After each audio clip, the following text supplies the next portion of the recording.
Election commission election act के तहत मखसूस नशिस्तें अलॉट करे। सुप्रीम कोर्ट का फैसला माजी के एक्ट के तहत था जिसका अब इतलाक नहीं होता। स्पीकर कौमी असम्बली आसादी का चीफ इलेक्शन कमिश्नर को खत लिखा। तरमीम के बाद मखसूस नशिस्तें तब्दील नहीं की जा सकती।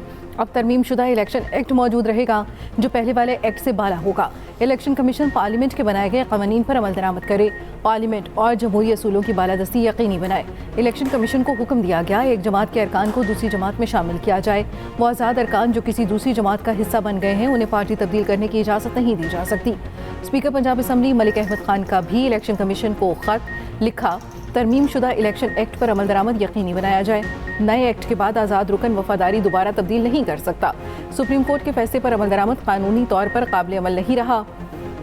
वज़ीर इत्तलात अता तारड़ का कहना है किसी भी इदारे को आइन के मनपसंद तशरीह का हक नहीं होना चाहिए। आज़ाद उम्मीदवारों ने सुन्नी इत्तेहाद कौंसिल को ज्वाइन किया, हल्फनामा दिया। अब सुन्नी इत्तेहाद के अरकान को पार्टी कैसे तब्दील कराई जा सकती है?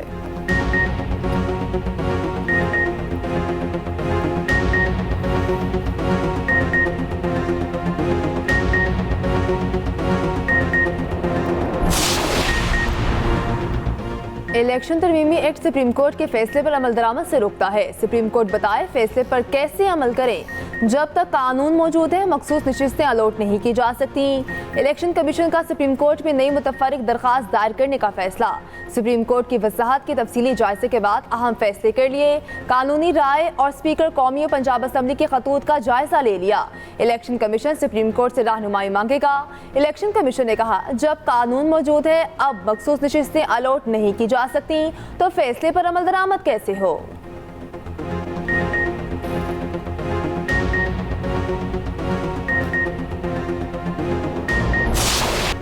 बिलावल भुट्टो ने आईनी अदालत के क़याम की हिमायत कर दी। कहा आईनी अदालत मिसाक़ जमहूरियत के तहत कायम की जानी चाहिए। पार्लियामेंट ने फैसला किया, अवाम का फैसला होगा, जज कौन बनेगा। पाकिस्तान में रिवायत चलती आ रही है कि आपकी रिश्तेदारी है तो आप जज बनेंगे। इसका नुकसान अदालती अमल को हुआ है। जज का काम जैम बनाना या टमाटर की कीमतें तय करना नहीं, आईनी जिम्मेदारियाँ पूरी करना है। हमें अदालती तकर्रियों का अमल दुरुस्त करना है। विफाक के साथ साथ सूबों में भी आईनी अदालतें होनी चाहिए। एक इंटरव्यू में बिलावल भुट्टो ने कहा हुकूमत फौजी अदालतें पूरे तरीके से कायम करनी चाहती थी। आर्टिकल 8 की तरमीम में शख्सियात और मिलिट्री इंस्टॉलेशन का जिक्र था। कामरान मुर्तज़ा ने एतराज़ उठाया, हमने इख्तलाफ नहीं किया। JUI ने जवाब नहीं दिया। मैंने आर्टिकल 8 की तरमीम को निकलवा दिया था। कोई मजबूरी थी, खौफ और ना डर था। कामरान मुर्तज़ा से मिसकम्युनिकेशन हो गई। मौलाना फजलुर रहमान से बात करूँगा।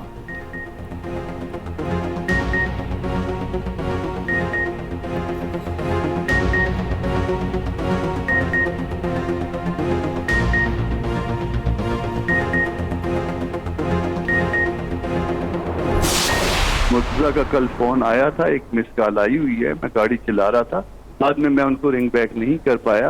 तो जिस वक्त वो फोन करना चाहें तो भी कर दें। जिस बात का जो वो बात जिक्र कर रहे हैं कि वो जो ड्राफ्ट की बात जो कर रहे हैं ये दूसरे दिन की बात है। वो उस जो कंट्रोवर्सी स्टार्ट हुई है वो पहले दिन की बात पे है, वो दूसरे दिन की बात पे नहीं है। वो जिस दिन जब कैरी नहीं हुआ था उनका बिल जो गवर्नमेंट का था उसके बाद फिर बिलावल दोबारा आए थे। ये दोबारा वाली बात है और उन्होंने कहा था कि मिल के बनाते हैं, जिसको हमने रिस्पॉन्ड किया था कि नहीं अपना अपना बनाइए। मुझे मुर्तज़ा वहाब की कॉल आई थी, गाड़ी ड्राइव कर रहा था, बात नहीं हो सकी। वो जब चाहे मुझे कॉल कर सकते हैं। JUI सेनेटर कामरान मुर्तज़ा का कहना है नहीं मालूम मुजव्वज़ा तरमीम का ड्राफ्ट हम तक किसने डिलीवर किया।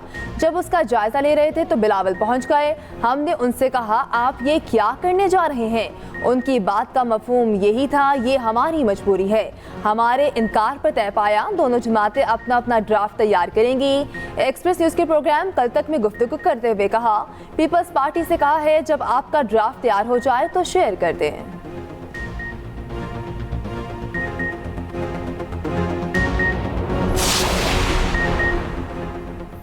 IMF के साथ मुज़ाकरात में चीन का मुसलसल ताउन काबिल तहसीन है। वज़ीर आज़म शहबाज शरीफ का इस्लामाबाद में चीन के 75वें यौम तासीस की तकरीब से खिताब।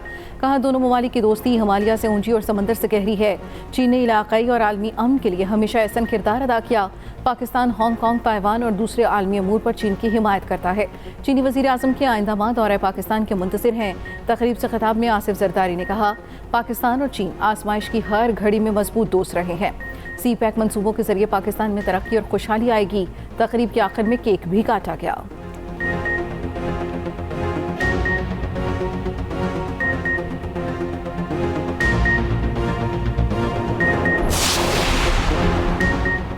इलेक्शन कमीशन का इस्लामाबाद के 3 हलकों के इलेक्शन ट्राइब्यूनल्स की तब्दीली का फैसला कलअदम।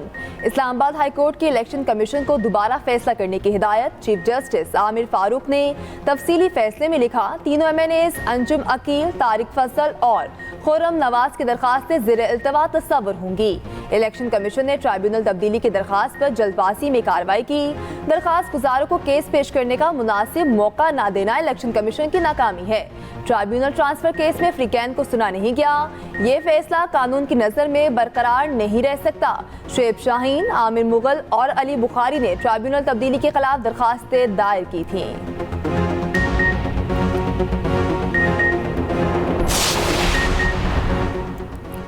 Supreme Court practice and procedure तरमीमी ऑर्डिनेंस 2024 काबीना में पेश किए जाने और मंजूरी का इम्कान। ज़राए के मुताबिक तरमीमी ऑर्डिनेंस 2024 के निफाज से अदलिया में जो भी कार्रवाई होगी उसका ट्रांसक्रिप्ट तैयार होगा। अदलिया की कार्रवाई अवाम के लिए दस्तयाब होगी। नए तरमीमी ऑर्डिनेंस के तहत कमेटी के किसी रुकन की अदम दस्तयाबी पर चीफ जस्टिस किसी मुअज़्ज़ज़ जज को कमेटी का रुकन नामजद कर सकते हैं। उधर सुप्रीम कोर्ट जजेस की प्रैक्टिस एंड प्रोसीजर कमेटी का आज होने वाला इजलास मौखर।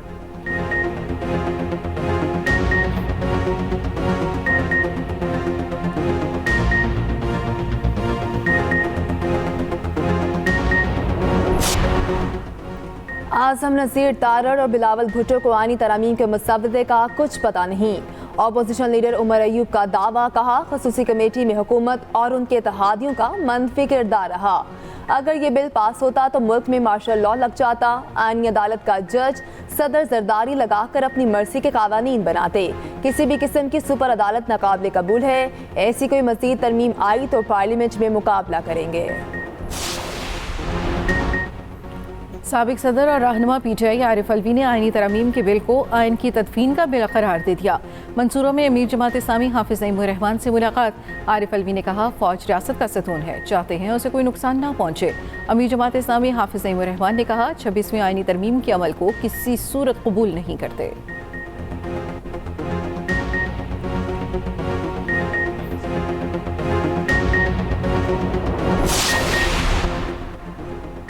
तहरीक इंसाफ को लाहौर जलसे की इजाज़त देने से मुतालिक दरखास्त। Chief justice Lahore high court ने फुल बेंच तश्कील दे दिया।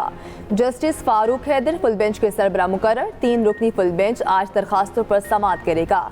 जस्टिस फारूक हैदर ने चीफ जस्टिस को फुल बेंच तश्कील देने की सिफारिश की थी। आलिया हमजा ने जलसे की इजाज़त न देने के इकदाम को चैलेंज किया था। वज़ीर आला KP अली अमीन गंडापुर का कहना है, 21 सितंबर का जलसा बानी PTI की कॉल पर है। जलसा कानून की बालादस्ती के लिए एक संगे मील साबित होगा।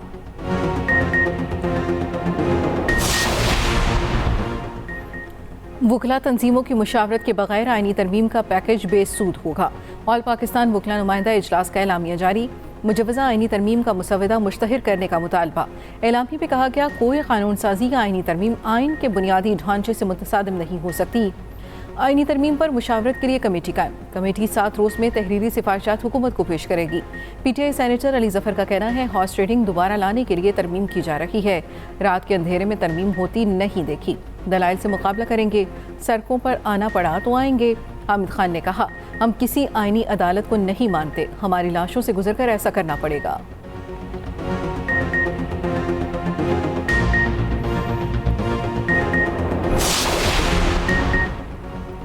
सीनियर सियासतदान मोहम्मद अली दुरानी का कहना है, पार्लियामेंट के अंदर से बड़ी तब्दीली आ रही है। फॉर्म 47 की हुकूमत खत्म, फॉर्म 45 की आ रही है, जो नए इंतखाबात कराएगी। एक एक्सप्रेस फोरम में गुफ्तगू करते हुए मोहम्मद अली दुरानी ने कहा, अपोजिशन जमातों ने आइन पर हमला नाकाम बना दिया। आईनी तरमीम आवाम का हक छीनने के मुतरादिफ है।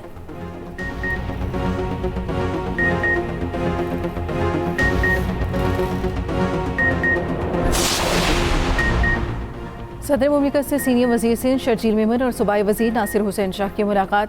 मौजूदा कौमी और सूबाई सियासी सूरत हाल और सिंध के अमूर पर तबादला ख्याल। सिंध में जारी मुख्तलिफ फलाही और तरक्याती मंसूबों पर भी गुफ्तगू की गई।